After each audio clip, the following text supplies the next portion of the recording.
All right, Robert, should we get started? Go ahead, Ben. All right, good afternoon or good evening, everyone. Thanks for joining us for Columbia University's press briefing for April 30th. Thanks for your patience as we get started. And here we go. My name is Ben Chang. I am the Vice President for Communications here at Columbia. Today's briefing will be off camera and on record. As before, if you have questions during the briefing, please put them in the Q&A and we will collect those and respond in writing as best we can. Let me start with a note of thanks. I want to express my gratitude, Robert's gratitude, the gratitude of our team to all of you, actually. We know each of you is working hard, nonstop, actually, given the pace of your incoming messages. I say that with a big smile on my face that you can't see, along with your larger teams. Look, it may not seem like it with every email exchange, or admittedly, I'll confess, the occasional missed email, but we really appreciate your work. This is a time when our jobs, both of our jobs, are challenging, but also hopefully rewarding. Those of you who have expressed appreciation and support in person at our coordination, at our working together, those who have expressed that appreciation and support, whether in person or from afar, we thank you. So thanks very much. And thanks for continuing to work with us and for your patience and forbearance at both a challenging time and a time when the environment around us is changing sometimes very rapidly. Along with continuing to advocate for media access windows for campus, we stood up these briefings as a way to capture as much information as possible and share it in the most efficient way as possible, and then to also replay it through the campus updates page online afterwards for those who cannot attend these briefings each time. Speaking of access and adapting to changing conditions, as many of you saw,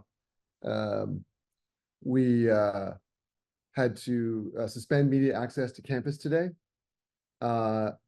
This mirrored the fact that most access outside of those Columbia ID holders who reside on Morningside campus and essential personnel, the access was suspended for all others as a safety measure. So thank you for adjusting with us to that fact.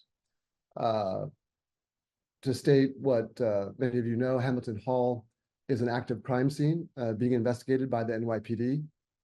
And of course, in light of that, and with the given the restrictions I noted, we had to suspend access. We will keep you posted when that can change.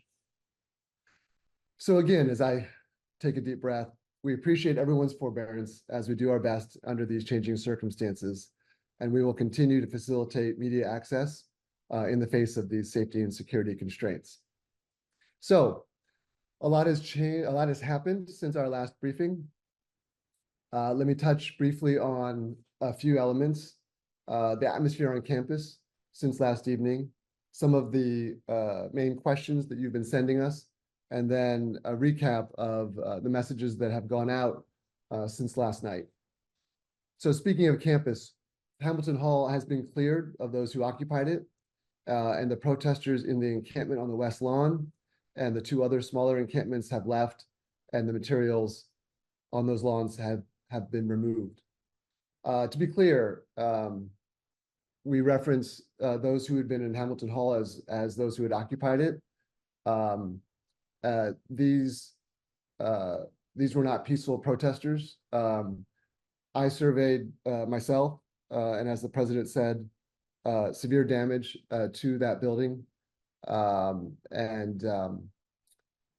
We know that the process continues after their arrest, as the responsibility and accountability for that occupation falls on the occupiers.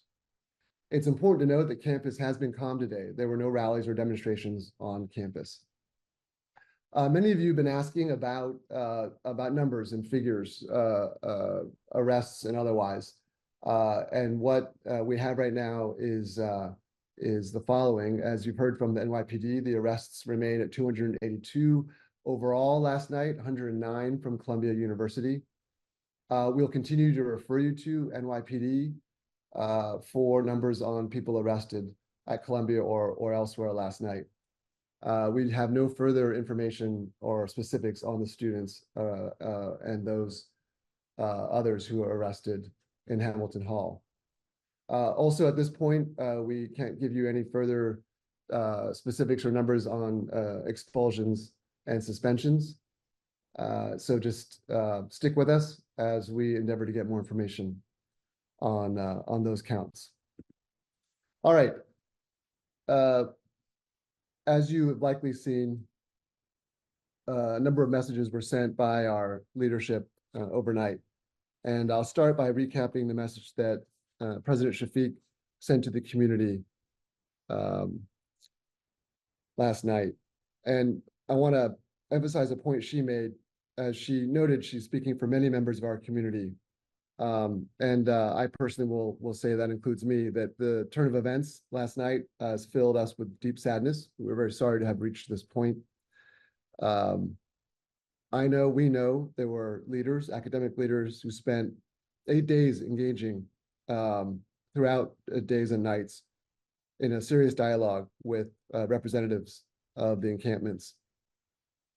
The university offered to consider new proposals on a range of issues that have been raised and included some new ideas. It's unfortunate, but those efforts did not come to bear fruit. We were unable to come to a resolution.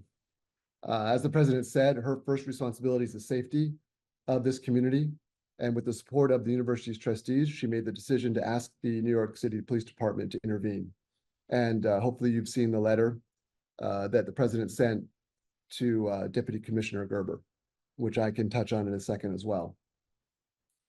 I will say, echoing something she noted as well, from last night into this morning and today, the efforts on so many here at the university, in our community, faculty and staff, academic leaders that I noted, and in particular, public safety officers, fellow colleagues, and facilities workers been working around the clock.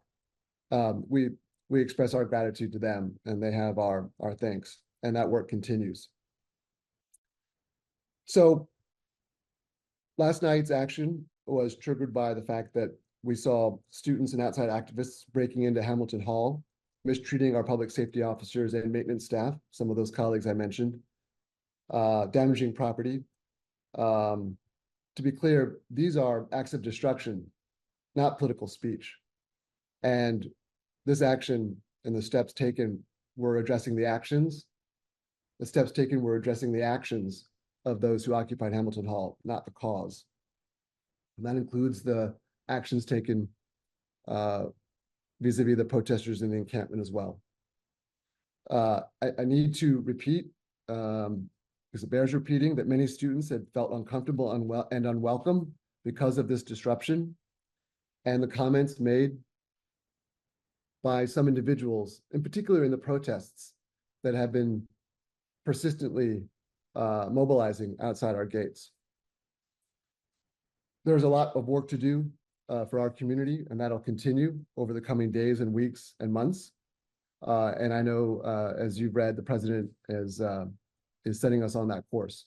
So a couple elements just to unpack some of those items from the president's letter to the deputy commissioner of the NYPD.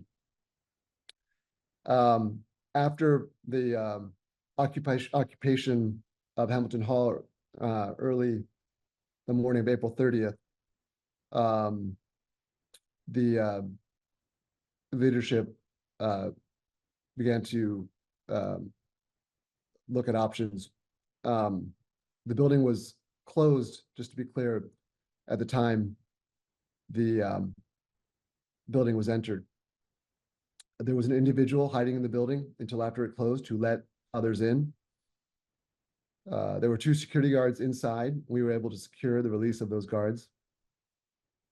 Again, while we have the numbers from the NYPD, we still don't have specifics. We believe the group who broke into the building included students, but led by individuals not affiliated with the university. That group, those individuals vandalized university property and were trespassing. So this is contained in the letter that she sent, where she also recapped more than a week of discussions, as noted. You'll recall also that while those discussions were going on, there was an effort to communicate with the broader group in the encampment. And after those talks reached an impasse, the groups on the encampment on the lawn were informed they were not permitted to occupy those spaces, and they were in violation of university rules and policies and had to disperse. They were informed Monday morning that they'd be suspended if they did not disperse by 2 o'clock. At this time, all participants in the encampments are suspended, not authorized to be on university property, and if found are trespassing. The disciplinary process continues on that note. So back to the letter that she sent. The takeover of Hamilton Hall and the encampments raised serious safety concerns for the individuals involved and the entire community. With the escalation and the fact that the activities became a magnet for protesters outside our gates, which again created risk to our campus and disruption to the ability of the university to continue its normal operations. Because of all those factors, those events left us no choice, as she wrote. So with the support of the trustees, she determined that the building occupation, the encampments, and related disruptions posed a clear and present danger to persons, property, and the substantial functioning of the university. At that point, she requested the NYPD's help to clear the individuals from Hamilton Hall and all of the encampments. So again, those details are contained in the letter she sent. There's another message that went to our campus today, and it was with details about completing the semester and going into exams, which, as you all recall from previous briefings and from looking at the academic calendar, is right where we are. So our provost, Angela Olinto, wrote to the community to note the evolving campus situation and provide details on the following. We will post a link to this letter on the campus update page after this briefing. As some of you have already reported, all academic activities for schools on the Morningside Heights campus will be fully remote for the remainder of the semester, with some carve-outs that are detailed later in the message. Any remaining class meetings, review sessions, or office hours should be held fully remotely, and all final exams and other assessments should be fully remote. So tools and details around that are provided for instructors and being disseminated. Carve-outs include, and I won't get into too much detail here, but the School of the Arts, practice-based programs or laboratory-based programs, and the Medical Center and Manhattanville. So a number of guidelines were provided to apply to final exams and assessments for classes offered through arts and sciences, with a couple exceptions, and engineering. You can find those details. Again, our effort is to provide as many accommodations as possible. Individual faculty, of course, have the final say in adjusting and adapting their courses to these conditions, with some guidelines that are provided. The deadlines for the submission of grades for graduating students has been moved from Friday, May 10th to Monday, May 13th. And the deadline for the submission of all other grades remains Thursday, May 16th. Again, a number of resources are provided in support of our faculty, and colleagues in the Columbia Center for Teaching and Learning continue to be available to consult with instructors about the possible ways of adjusting course assessments. And a number of resources, again, are provided in this message from our provost. So I'm going to take a breath for a second after recapping those messages. Again, we'll provide links to those for easy reference.